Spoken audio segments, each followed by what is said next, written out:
Returning back to that very disturbing city now that exists within America, Dearborn Heights, Michigan.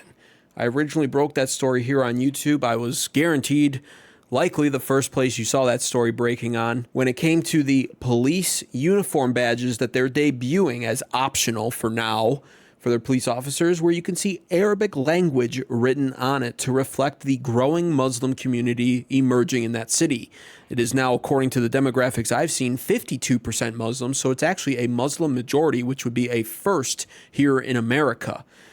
And the controversy over this police badge just continued to go viral on the internet. I actually still get views on that video to this day. And now I'm revisiting that place because it's trending once again. And it turns out a lot more developments have taken place when it comes to Muslims, Islam, etc. and Dearborn Heights, Michigan. They didn't just stop with the police badge. Their police chief is now openly boasting about how they've taken their police force from just 3% Muslim to now 50%, half their force is Muslim. And on top of that, he is now speaking Arabic on the mic at his press conferences in Michigan, in America, praising Allah after announcing it. When I joined the department, Dearborn's Arab American population was nearly 50%, yet less than 3% of our police. It's now a department that reflects and embraces the community it serves, with 45% of our officers being Arab American. Alhamdulillah. Alhamdulillah. I'm proud to serve as your chief of police.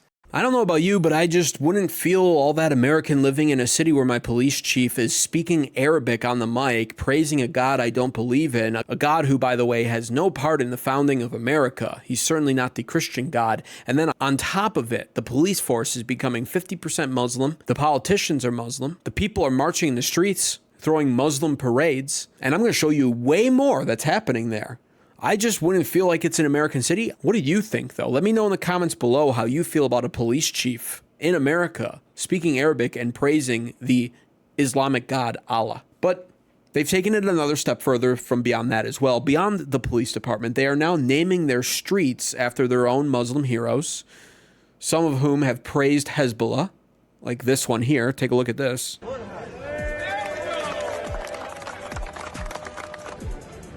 Osama Siblani, for those who are watching or just listening rather.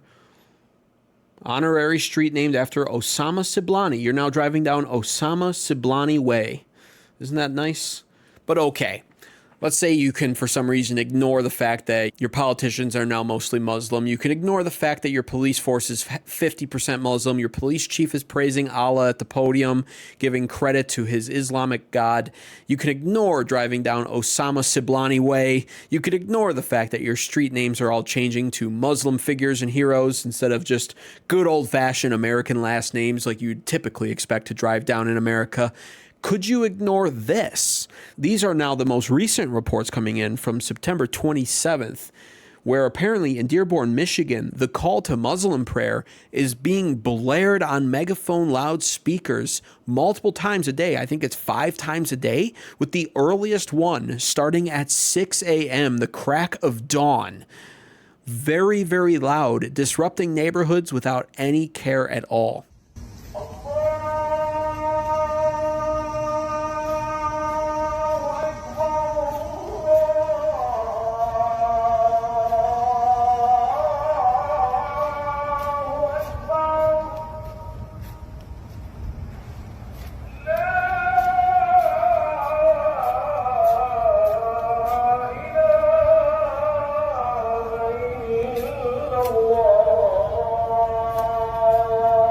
Make no mistake about it, they're setting this up in a way where they can't be ignored. And these are just according to the historical patterns we've always seen.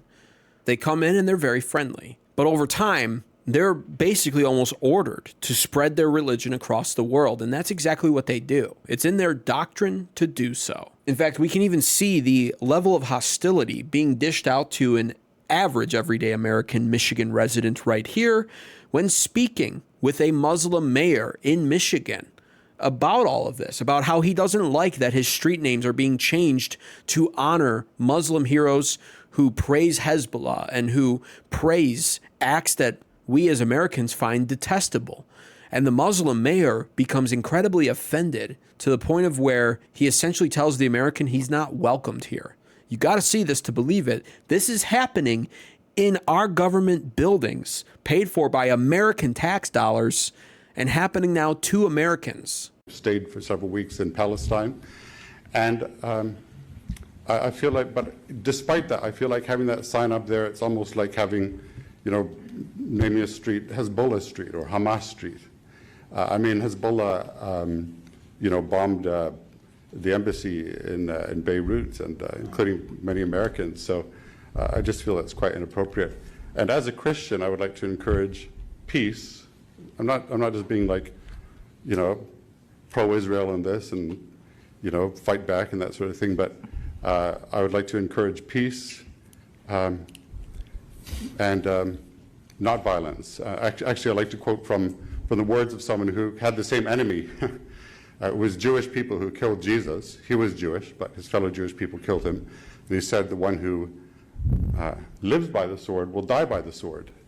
And what I would like to encourage on the other side is peace. He is called the Prince of Peace, and he said, blessed are the peacemakers. And his death at the hands of Jewish people opens the door to peace between Jewish and non-Jewish people. So that's what I would like to actively try to encourage to you, and thank you very much. Thank you, Mr. Byron. Sir, if you'd like to step forward. I think the only comment I'm going to make, because I'm not Mayor? looking for a rebuttal, is the best suggestion I have for you is to not drive on Warren Avenue, or to close your eyes while you're doing it. His name is up there, and I spoke at a ceremony celebrating it because he's done a lot for this community. And I think it's quite hypocritical to know that you're approaching this podium when you yourself have videos on YouTube standing in front of my mosque saying the cruelest of things about Muslims, about the religion of Islam, because you are a bigot and you are a racist and you are an Islamophobe. And although you live here, I want you to know as mayor, you are not welcome here. And the day you move out of the city will be the day that I launch a parade celebrating the fact that you moved out of the city. And so there you go. That's a mayor in America who's a Muslim who is openly telling an average everyday American, a traditional American by the sound of it, a Christian American, that he doesn't belong in his own city, in America, and that he's a bigot for being a Christian and for being outspoken against Muslims and for being outspoken against the street names being changed to honor Muslims from another country who honor Hezbollah and honor Benghazi and all kinds of other war crimes and tragedies. It's a very reasonable stance for the everyday American to have, but not any longer in Dearborn, Michigan. 52% Muslim population. More and more political candidates there are Muslim, and this is what's happening right here inside of America.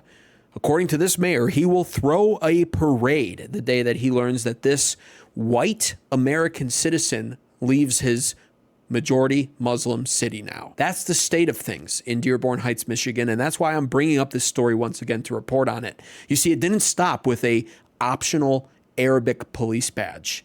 They're upping the ante. They're raising the stakes.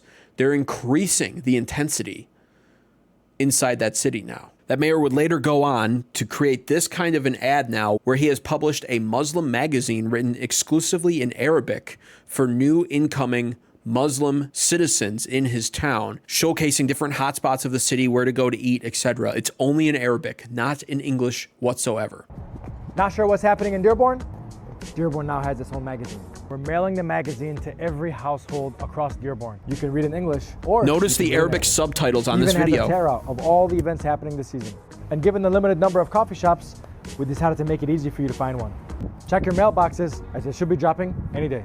Again, you can see why I don't have much to say anymore. I don't know what to even do about this. Dearborn Heights, Michigan, it might even be too late for the people, the citizens of that city, to take back their city. It'll be interesting to watch all of the coming events unfold there as they continue to look more and more like the United Kingdom there now. This is a personal testimony from a woman living in Dearborn Heights, addressing all of the criticisms coming from other liberals in America about how it's not that bad and, it's just the Muslim people and they're friendly and everything else. And liberals, of course, deny these reports. They deny that this stuff happens, or they insist it's not that bad. They always gaslight for the rivals to America. They're always on the wrong side of history. And so this woman currently living in Dearborn Heights, Michigan, sets it straight, giving her own personal accounts as well as some of the accounts and stories she's heard from her closest friends who are also women living there. Listen to what they're going through now in that city. So, as a woman that grew up 10 minutes from Dearborn and spent the majority of my time in that area growing up, I will tell you that a woman cannot walk down the street in East Dearborn and not get harassed in some way or even spit on. I've seen friends of mine get spit on for not covering their hair and their face. You will not pass a building that is not written in Arabic. You cannot read anything. It's like being in a third world country. Now, I know that there'll be pushback on this video and people will say, that's not true. You know, American women can walk down the street in Dearborn. Well, I'm telling you right now that it is absolutely true. And I have several times walked down the street in Dearborn and been harassed. My friends have been spit on.